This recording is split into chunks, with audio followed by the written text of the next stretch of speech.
Welcome to Nerdaties. Bitches. No topic too absurd, no statement too asinine, no question too interesting. This is another awesome Nerdities interview show. I am Mike, that is, Justin. I'm that is. Joe. And it's almost like we planned this out for the Halloween season. We got a monster story writer on our hands. You are, sir? I'm Nick Edwards. Hey guys, what's up? Nice to Hi, meet you. welcome. The Yep. book is The Apostasy, correct? Yes. Yes, the apostasy. Right. That's right. Got it right. My Yeah. mouth and my mouth and eyes don't always work together anymore. I know what you mean. So can you give a quick breakdown of the story Yeah. for us? Yeah, for sure. The Apostasy is a 48 page demonic horror comic. I made it with an artist who works and lives out in Akron, Ohio, named Dave Schuler. And Dave is awesome, man. His art in this book is really out of control. The pitch behind the Apostasy is like lone wolf and cub set in hell. So you got a lot of demonic hellscapes, a lot of really freaky looking demons and creatures, and a lot of gore and all that. But it's also meant to be, a pretty human tale about self-discovery and maybe becoming disillusioned with what you love to do. And I think folks are really gonna dig it. When I heard that initial breakdown, like I read that on the Kickstarter page, the first thing that came to mind for me was The Good Place. Have you ever seen that show? Yes, yes, Is totally. it is it an Totally. inspiration in some way? In some ways, yeah, because like one thing I love about The Good Place was they would always talk about these terrible tortures, like because but it was like a Mike Schur show, right? I think like Yeah. very PG, very like sweet, and it's such a good show. But they would talk about like time to fire up the old penis flattener, Yeah. and Bees like bees with penises. And right, penises on pretty much everything. yeah, right, exactly. At one point in this book, these two demons are just like talking about work because they're torturers, and one of them's been like, I've been on a huge chainsaw kick lately. What have you been into? He's like, oh, I'm really sticking with needles, and he's like, oh, nice, classic. And so The it's Office but just torture. right, yeah, it's just everybody's got a 9 to 5, right?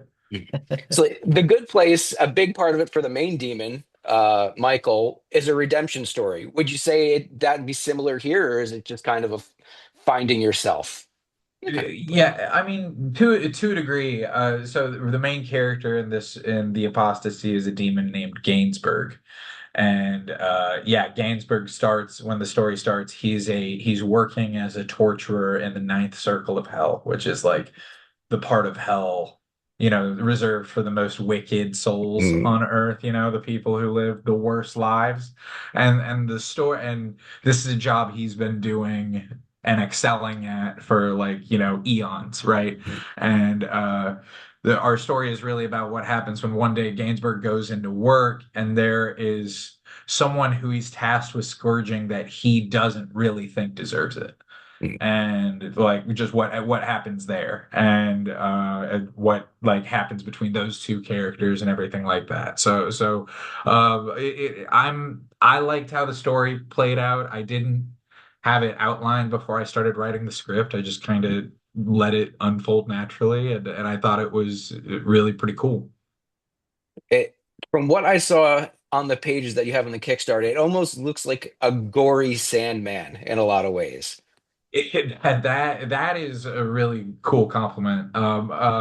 It's very surreal, right? Mm. And Dave, the artist that I met him at an arts festival outside of Pittsburgh back in fall 2022. It was like almost like 3 years ago that we met.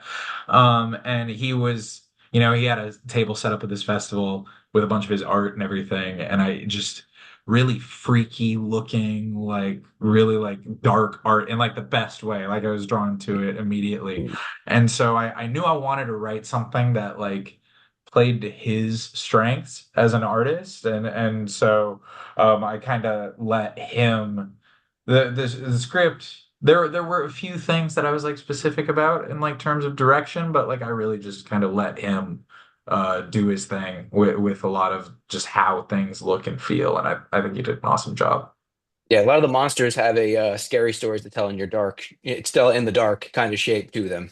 Yeah, yeah, yeah.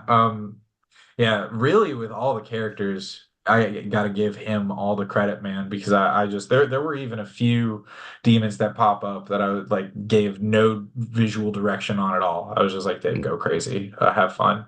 And he did, man. I love his character designs. I think they're really cool and they help the book stand out. One of the statements made in the Kickstarter campaign is the two words that caught my eye: human made. Uh, Yeah. that's a pretty obvious statement. Yeah. Well, So, is it? Like I would think so, right? I would hope. in this day and age, it's not just a statement; it's kind of like a stand. And that's a better question. Is that the perspective you're coming from? Because on our Absolutely. show, we're not very AI. Well, two out of the three of us in this room aren't very AI happy. No. Yeah, no, I Joe, oh, sorry, go ahead. no, Joe on occasion will dabble with AI, and we chastise him for it. I'm an IT nerd. So, okay, I think it can have some practical uses, but I don't think art is one of them at all. I don't like yeah, I wouldn't wipe my ass with an AI generated cartoon. Mm, I just it's not art. Like so like art can be good or bad, right? Like just be like for something to be art, it doesn't necessarily have to be good. yeah. But like, even if somebody makes like the like crappiest drawing in Microsoft Paint, that like has more artistic integrity than if like Mm. Midjourney were to create like this beautiful like Sistine Chapel. It's just so it's content, but in order to create art, the one rule that art needs to confine itself to is it has to be made by humans. You need a soul to make art, and AI doesn't have that. It needs expression Yeah. by yeah. Yeah, yeah, and I don't know. These large language models are like super, complex and everything, but I don't think they have emotions. I think in order to create a piece of art, you need emotions. Well, that I think that leads to another question though. What if we get to the point where AI does have emotions? I'm on the fence. Do you think we should validate the creations they make, at least artistically? If it got to that point where they were that complex and then they started creating their own stuff, Mm, I wonder about that. But as yeah. of right now, people who are just, writing prompts Mm, and I was doing this. Me and my buddy who we run our comic label with, we're Unearthly Comics. We exhibited at a convention in Central Texas earlier this summer, and like at every con, there are guys selling like, you've got like comic like people who are there to make comics, but then you've also just got print artists, which is like cool, no shade. mm, Those dudes do like a ton of business at these shows, but they just have like prints that they've done of like Iron Man and Baby Yoda and like mm, Sonic the Hedgehog and all that. Which again, no shade, respect if that's your scene. But they're just guys like that. And there was a guy there who was like his booth was catty corner from us, and his Yoda had an extra finger, and his Boba Fett's hands holding his guns, his fingers were a little nubby. mm, And Hmm. and this dude was just like raking it, man. He was selling stuff all weekend because he would just have kids come up and see like Apprentice Shadow the Hedgehog and like a little 8-year-old. Like I know when I was 8, like I wouldn't have been discerning of like, is this yeah. guy doing AI stuff? Like no little kid cares about that, but it just like it sucks to see. So yeah, all of that to say, yeah, human made, it is kind of a stand. I think that it's not when it's made by one of those like AI art generators. It's not art, it's content. And I like to put art in my comics. Yeah, I draw myself, and one of the most disturbing things I think that's happened to me is going on Facebook, seeing an image up at the top, like, oh, that looks like something I've drawn. Oh no, wait a minute, I loaded that onto here, and the AI has taken it upon itself to alter it. It steals. Yeah, Yeah, exactly. It steals from real artists. yeah. It's yeah. I could go on. And tries to sell it back to me essentially. Like, oh, look Right. at Yeah. this. Look at what we did based on what you did. You like it? You want this Right. version of it? No, it looks horrendous. It looks muddled. Why would you do that to me? It's 99.99 times out of 100, it will just make an inferior version of someone's Mhm. art. And Yeah, it sucks. And then, yeah, and like, not to live out too hard, but then like you're getting that and like what we're doing to the environment and how mhm. like, I live in New York and across the river in Jersey, they're putting like just a ton of those data Yeah, centers there. My power bill's going through the roof. Like it sucks, man. In every way. It just sucks. yeah. We're in Jersey, so Oh, okay. we're not enjoying Yeah. any of this in any way. Yeah. Yeah. Yeah. You get it. Nick.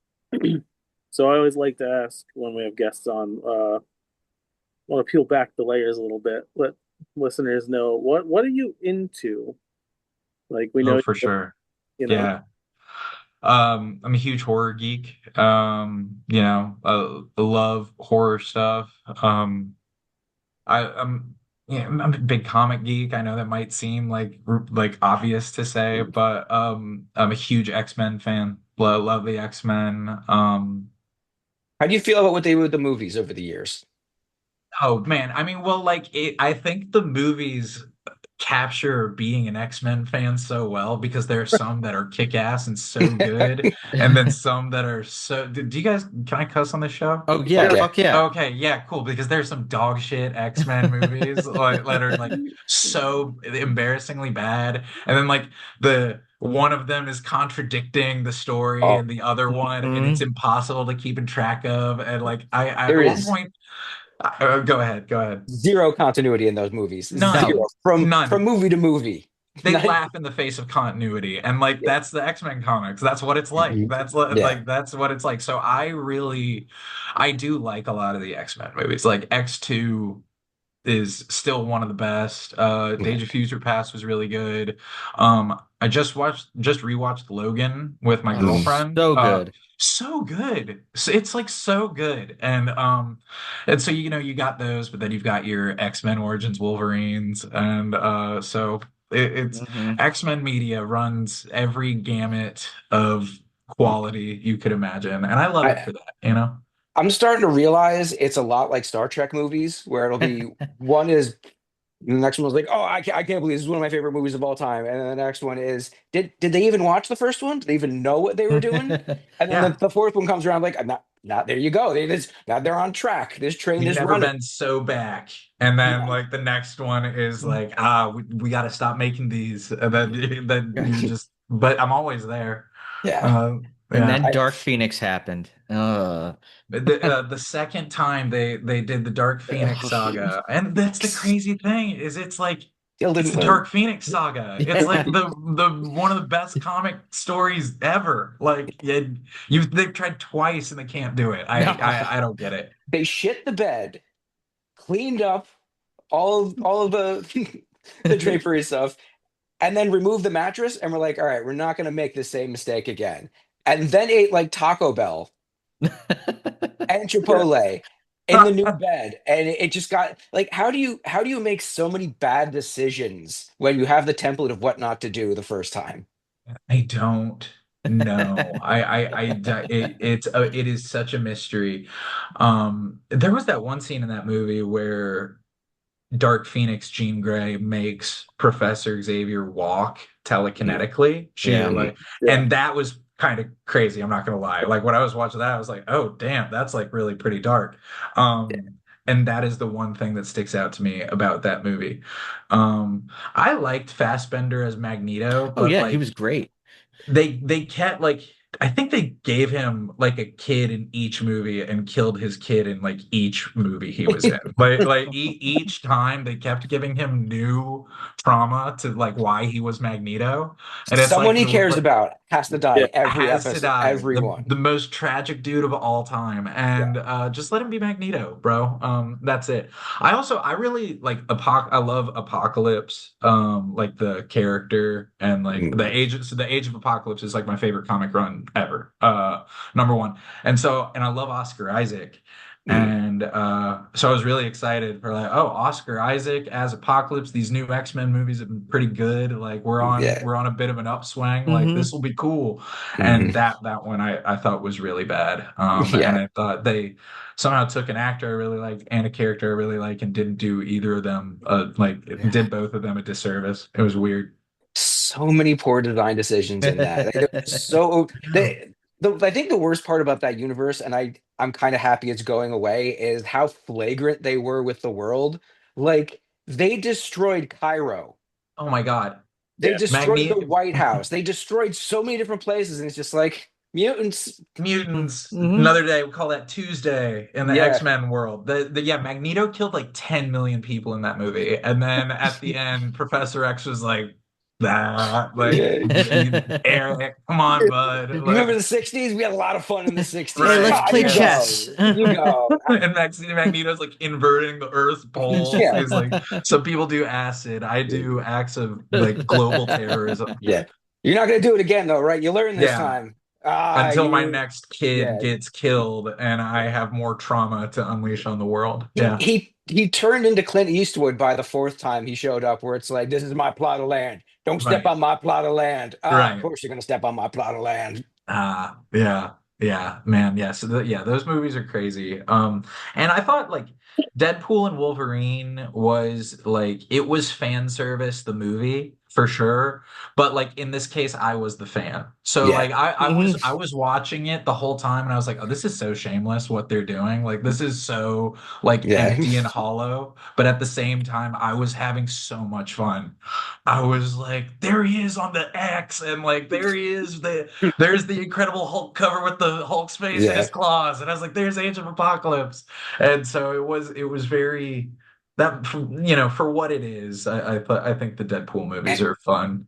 It's funny you say that because I came out of it, like I saw it in the theater. I'm like, oh, it's so fucking great. It's incredible. It's everything you'd want, everything you want. And then Justin eventually sees it and he's like, yeah, it was fun, but like it's the same story again. It's Wade has to learn something he's already learned. I'm like, fuck you, stop ruining these movies. But it was fun, right? It was great. He's like, oh, yeah, it was great. Yeah, of but course like, it was fun. didn't he learn that lesson in the last movie? No, like he learned to love his chick, then he learned to love his friends, then he learned to love his universe. And I think Justin's point was, shouldn't you have gotten that when you learned to love your chick? Yeah. You would think so. You would think so. So But all no. of that is super true, but we also got to see Wolverine cut Sabretooth's head off. So like who's to say if it was really a bad movie or not, right? So That street sequence when he first puts on that helmet, man, it's like yeah, this is the pinnacle at 25 years, and we got it. this is it. It's all that was the $20. That moment. Yep.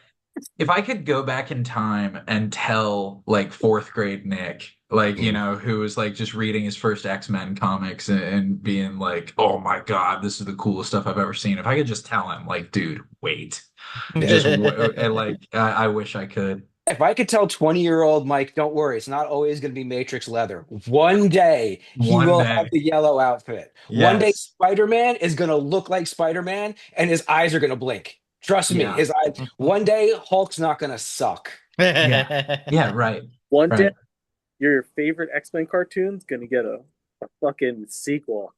30 years later. So good. So good. Yeah. So good. X-Men 97 it was like better than what anything I expected. Like I was excited for it like when it was announced because I love the animated series. It's the best. And so I was excited for 97 and it like way surpassed my expectations. Like really straight up just good. When Rogue and Magneto are having an existential conversation about like love and life on like Genosha of all places, and like right before a gala where it's like, I don't know if I love you or Remy. It's like, this is not the show I expected. No, and I love every fucking second of it. that was that scene where they're dancing and that Ace of Base song is playing, and I'm like this is prestige television. And then Yeah. and then the fucking E is for Extinction happened, Yeah. and the Sentinels attacked, and I'm like, this is the best show I've ever seen. Yeah. And then in the same season we got Fatal Attractions, Magneto demetaling Wolverine, and so it's like. Yeah. It's honestly, it's never been a better time. The current X-Men comics aren't my favorite ever, but it's really like never been a better time to be an X-Men fan. X-Men fans, we're eating good. Oh, Yeah. how'd you feel about Krakoa? Did you enjoy the Krakoan age? Loved it. Loved it. Loved it. Loved it. Have actually, I collected every single issue that came out in the era, Mm. which is cool. I've got the Hickman on omnibus on my shelf back there. I loved the Krakoa era, man. I thought I like Jonathan Hickman a lot. He's like the kind of guy I read his stuff, and I'm like, I'm never writing again because he's just like Yeah. so I'll good never and get so to this level. no, I'm not Yeah. smart enough. Like Yeah. he's a guy you read his stuff and you can just tell like, oh, this guy is so smart. Yeah. He's And done research. Fuck. I shoot from the dude, hip with everything. it is the blind leading the blind with me, man. You Yeah. better believe it. And so yeah, so I was a huge fan of him going in. And House of X Powers of 10 is Sins of Sinister was disturbing.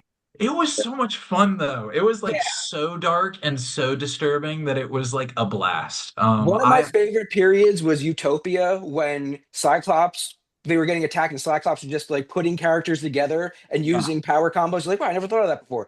What's the Yeah. next step of that years later? Mr. Sinister genetically creates just monsters out of all the Evil X-Men. evil, sinisterized versions of all the X-Men. I love Kieran Gillen too, and I loved how he wrote Sinister. He was just like so sassy and campy and like He is really sauce. funny. He is a Yeah, bitch. yeah, I loved the whole era. I was sad to see it end, and I kind of thought it had little Game of Thrones syndrome where the end just like it felt rushed. I'm not gonna say Yeah. like I hated it, but like the whole finale just kind of felt a little rushed. But I still overall really, really loved the I, era. th- I think the other side of that is because on day one you had Orcus, you had someone being like, "We're on your ass. It's only a Uh-huh. matter before we get you." You can't really extend that story too long before it's like, when are you going to pay off Orcus? Like Orcus is everything they set up with them, and these guys are a threat, and they're cornering you, and they cornered them well. The X-Men got Xavier got pounded in that whole story.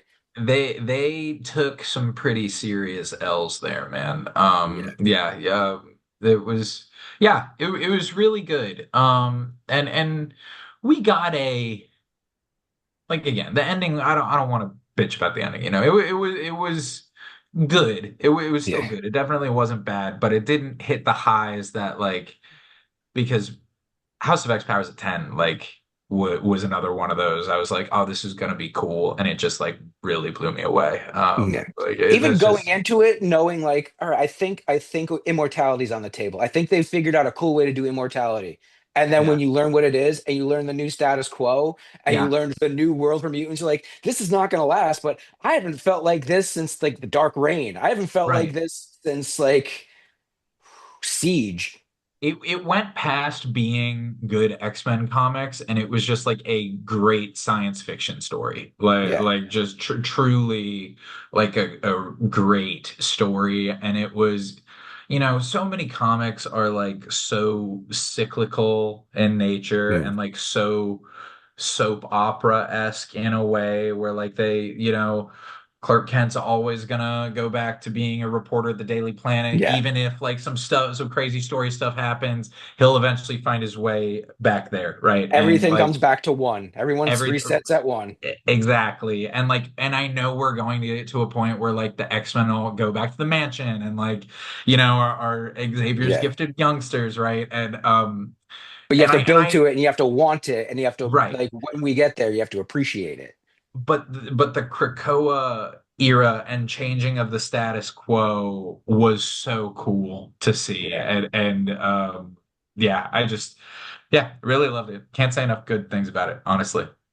We were like basically out of time. We spent a Oh whole yeah, bunch sorry. of our We were spent a whole supposed to bunch of talk it about the Apostasy. I could nerding talk out. about X-Men We all day. That's Because of hilarious. that, we definitely want to have you back on. We love having people who can just nerd out. We only touched a tiny corner of the Marvel universe with mutants. We could go Yeah. balls deep next time, but we want to let everyone know the Apostasy. Yeah, I want to know Nick's horror love too, because Yeah, Yeah. Oh man. Yeah. I think we got fertile ground. I think we Yeah. got some very fertile ground.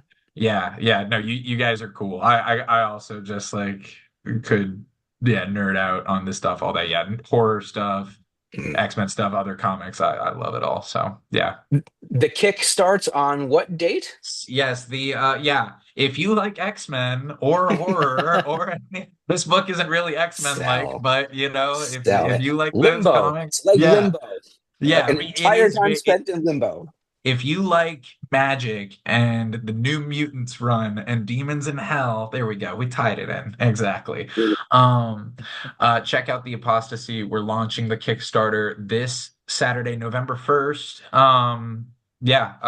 It's gonna be running for the month of November. So probably gonna, wrap things up probably sometime on December 1st. We'll let it run through the full month.